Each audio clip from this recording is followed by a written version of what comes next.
I was driving back from work at 3 a.m., exhausted, eyes burning, the highway blurred. I was one of those drives, just try and get home. I pulled into a rest stop because I couldn't keep my head up. I told myself 10 minutes. 10 minutes would save me. I remember the smell first. Cold air, wet asphalt, the faint diesel scent of the trucks. My car fan clicking the same rhythm as my pulse. I lay the seat back. Blankets. Head on the steering wheel. The heater clicked off. Silence settled like a lid. Not even 10 minutes later, I woke to a sharp knock on my driver's side window. 3 hits. Slow. Patient. My heart stopped. The knock sounded like somebody counted me out. I fumbled for the key. My breath fogged the glass. I turned the headlights on with my right hand and the radio with my left. Light sliced through fog and dust. A figure stood in the beam. Tall, hood pulled tight, face hidden. He didn't talk. He kept knocking. When I clicked my dome light, he took a step back into the fog and disappeared. No car lights. No footsteps crunching the gravel. Nothing but the softness of my engine cooling down. I turned the radio up and pretended it was a dream. I thought I heard a car door close far off. I thought I heard a twig snap. I thought I saw a shadow move behind the trees. My throat tightened. I locked the doors. I left the engine running. I called my friend. I told him I had a weird knock. He laughed, told me to drive home. I put the car into gear, and the lot seemed twice as big as it was. The exit felt like a tunnel, and the streetlights were pinpricks that the hooded man had already swallowed. I drove faster than I should. I forced my eyes open. The next morning I drove past that same rest stop. It looked normal. Empty benches. A vending machine light humming like an insect. I checked the surveillance polls. No footage available. The attendant remembered nothing.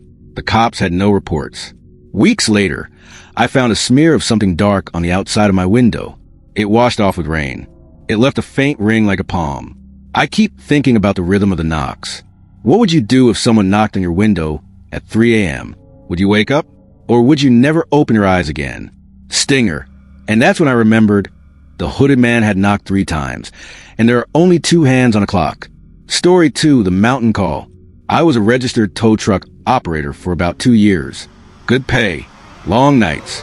Overtime. The calls weren't always simple. Dead cars. DUIs fatalities. I was used to bad days. I was not used to odd calls. It was a snowy November night in 2023. I was on call and the shop was slow. My phone buzzed with a WSB call, Washington State Patrol. Broken down cruiser on a dirt mountain road off I-90. The directions put me 30 minutes out of the city. Fog thick enough to drink. I drove slow. The road narrowed. Pines loomed. My headlights cut ragged shapes. The world smelled like cold metal and old leaves. My truck radio kept a single station and a single song on repeat. Time made itself long. Then I saw the cruiser. Parked, doors open. No lights. No officer in the length of any of the beams. The fog ate the edges of the world. My chest tightened with that bad feeling you get before you see something you weren't supposed to see. I grabbed my AR in my sidearm. I told myself I was just being cautious. Training. Protocol. I stepped out. The cold hit me like a wall. The forest was unnaturally quiet. No wind. No rustle. The car smelled like oil and something else. I checked the driver's seat. Radio. CAD. The passenger side. All normal. Then the trunk. The trunk was open. Where the shotgun and extra kit should have sat was a perfect hollow. The AR was gone. That detail twisted my stomach. Thousands of dollars of equipment untouched. 1 rifle missing. No footprints. No blood. No struggle. I called dispatch. She confirmed the call details. She said the cruiser had been reported broken down and towed if needed. She did not tell me about an officer missing. I searched the tree line with my light. The beam landed on something white tangled in branches. A glove with dirt in the seams. Nothing else. No jacket. No radio bag. No footprints aside from my own. I loaded the cruiser and left. I told myself I was crazy. I told myself fog played tricks.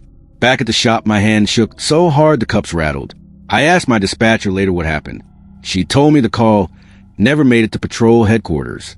There was no missing officer report. News feeds had nothing. Sometimes, late at night, I replay the image of that trunk. The hollow where the rifle used to be. The way the fog had seemed to hold its breath. The way the trees leaned like listeners. Stinger. And that's when I realized the glove was on the wrong hand. The stitching showed it belonged to someone who never fired a gun. Story 3. The Basement Watcher. I attract odd things. I don't know why. Maybe I told too many stories out loud. Maybe I moved bad luck around like furniture. I moved in with my sister-in-law to get a fresh start, to be close to family, to get away from my old place where whispers lived in the vents. At first, it was small things. Pictures falling. The clock hand stopping at odd times. Footsteps when the house was empty. A sense that my shadow was late to follow me. I shrugged. We all get spooked. Then my nephew started seeing it. Little things at first. A face at the top of the stairs. A breath on the back of the neck. My 3-year-old mumbled about a man watching him from the basement. He would draw a dark stick figure and say, "He peeks." My 6-month-old woke up screaming with his eyes wide and fixed on the ceiling. I would go down to the basement, and my flashlight would catch only boxes, a water heater, old paint cans. But sometimes, just at the edge of the light, something moved. A darker dark than shadows. I'd freeze. The basement gave off a smell I couldn't name. Old wet cloth. Copper-like coins. One night, I woke to small footsteps creaking the floor above. I followed them. The hallway was cold. The baby monitor hissed static between breaths. I swept the flashlight beam across the living room and saw a figure crouched by the stair rail. It ducked just before my light touched it. I shouted. I called out. The figure watched from the stairwell, face still hidden. It moved with a curious patience, like it had done this before, and I was the intruder. I asked what it wanted. No answer. It tilted its head, as if studying me. My nephew asked me one morning, out of nowhere, why the black man watches asleep. He used the words like a child who'd learned a new toy name. My throat tightened. I looked toward the basement door, and the iron on the steps was cold. I packed my things that night. I packed light. I loaded the car. When I locked the front door, I felt a presence like heat on my shoulder. Not a touch, an intent. As I drove away, I glanced in the rear view. The basement window reflected nothing but the sky. But for a beat, I saw a hand on the glass. Pale, smudged, nothing like a child's or mine. I sped away. Stinger. And that's when my nephew asked, does he go to work during the day or does he only work at night? Story 4. Gas station shift. I worked nights at a 24-hour gas station for a while. Graveyard shifts teach you to listen. The hum of refrigerators. The squeak of the display door. The way the CCTV fogs when it's too cold.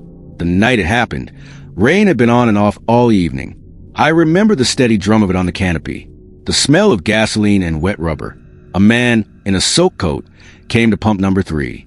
He spoke to me across the counter like he had known me for years. He asked for a pack of cigarettes and paid exact change. He talked about the radio like it was an old friend. His eyes were too clear. He smiled in a way that made the back of my neck prickle. He kept glancing at the far end of the lot, where the old motel was boarded up. He asked if I ever stayed there. I said no. He said he had.